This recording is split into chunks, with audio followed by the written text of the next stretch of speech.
या बातमीपत्राचे प्रायोजक आहेत smart India computer institute, CCC with air technology, tally prime with GST typing, MS office English speaking, AutoCAD with project, graphics designing, Java Python with machine learning, C++, web development and designing, advance Excel, spoken English यापैकी कोणत्याही एका computer कोर्सला admission घ्या आणि मिळवा Shirdi water park trip अगदी free. या उन्हाळ्याच्या सुट्टीत फक्त लक्ष असू द्या smart India computer institute, bus stand समोर, भगवती स्वीट शेजारी, येवला। नमस्कार, आपण पाहत आहात SK9 येवला न्यूज। नाशिकच्या येवला तालुक्यातील नगरसूल मंडळातील 15 ते 20 गावातील शेतकऱ्यांनी प्रधानमंत्री फसल विमा योजना खरीप हंगाम 2025 मध्ये जमिनीच्या प्रकारानुसार 1 ते 2,000 रुपये विमा शुल्क भरले होते। दुर्दैवाने 2025 यावर्षी अवकाळी पाऊस व गारपिटीमुळे शेती पिकाचे मोठे नुकसान झाले। शासनाकडून पंचनामे झाल्यानंतरही शेतकऱ्यांना योग्य मोबदला मिळणे अपेक्षित असताना 8 रुपये, 10 रुपये, 15 रुपये अशी निचांकी रक्कम शेतकऱ्यांच्या खात्यावर जमा होईल असे शासनाच्या पोर्टलवर दिसत आहे।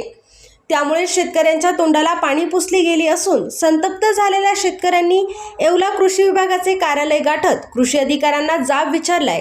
यावेळी कृषी अधिकाऱ्यांनी माहिती घेऊन आपल्याला खुलासा करतो असे उत्तर दिले। त्यामुळे शेतकरी संतप्त झाले असून आम्हाला न्याय मिळावा अन्यथा आंदोलन करण्याचा इशारा शेतकऱ्यांनी दिलाय। SK9 येवला न्यूजसाठी ब्युरो रिपोर्ट येवला। नमस्कार, मी अशोक दगवायर, रेंदाळे, तालुका येवला। आम्ही आमच्या गावातून आज 101 शेतकरी ते तालुका कृषी अधिकारी कार्यालयात आलो होतो।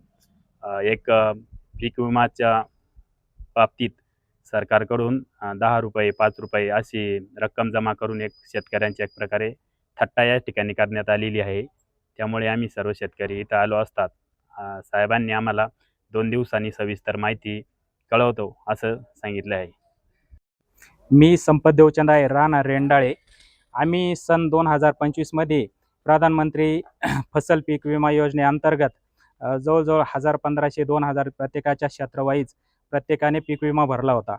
तर नुकतंच शासनाने DBT पोर्टलवर शेतकऱ्यांना सूचित केले की आपापलं स्टेटस चेक करा। या योजनेअंतर्गत मी स्वतः चेक केला असता मला फक्त 24 रुपये आणि 66 पैसे जमा झालेला आहे। तर यामार्फत मला शासनाला विचारायचं आहे की जी काही अतिवृष्टी झाली गेल्या वर्षभरामध्ये याच्यातून सरकारला शेतकऱ्याला सावरायचं आहे की त्याच्या जखमीवर मीठ चोळायचं आहे।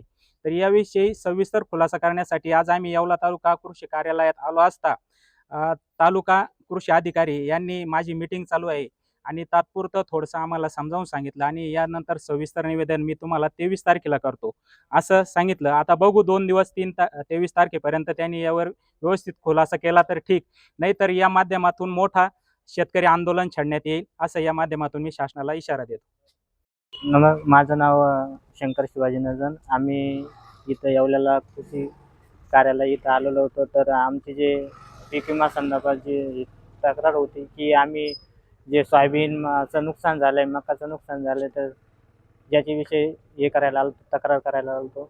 तर आम्हाला 2 दिवसाचं कृषी साहेबांनी हे सांगितलं आहे। किती पैसे तुमच्या खात्यात? आमच्या खात्यामध्ये आम्ही जवळपास 1,000-1,500-2,000 रुपये रक्कम भरली होती विम्याची। तर आम्हाला फक्त 8 रुपये, 10 रुपये आलेले आहे आणि ज्यांचं ज्या पिकाचं नुकसान झालेलं होतं सोयाबीनचं त्याचे पीक विमा पण मंजूर केलेला नाही आहे। तर हे सर्वसाधारण पीक विमा मंजूर करता हे एकदम धोरण चुकीचं आहे। वैयक्तिक पण पीक विमा मंजूर केलेला पाहिजे असं मी निवेदन करतो। या बातमीपत्राचे प्रायोजक आहेत डॉक्टर साताळकर यांचा दातांचा दवाखाना, दंतरोग व मुखरोगावरील उपचार व निदानाचे एकमेव ठिकाण, root canal, digital x-ray, smiling designing, वेडेवाकडे दात सरळ करणे, मशीनद्वारे दात साफ करणे, लहान मुलांच्या दातावरील सर्व उपचार, आधुनिक सुविधा उपलब्ध। आजच भेट द्या। गाळा number 41, Ambedkar shopping centre, Vinchur road, शिवसृष्टीजवळ, येवला।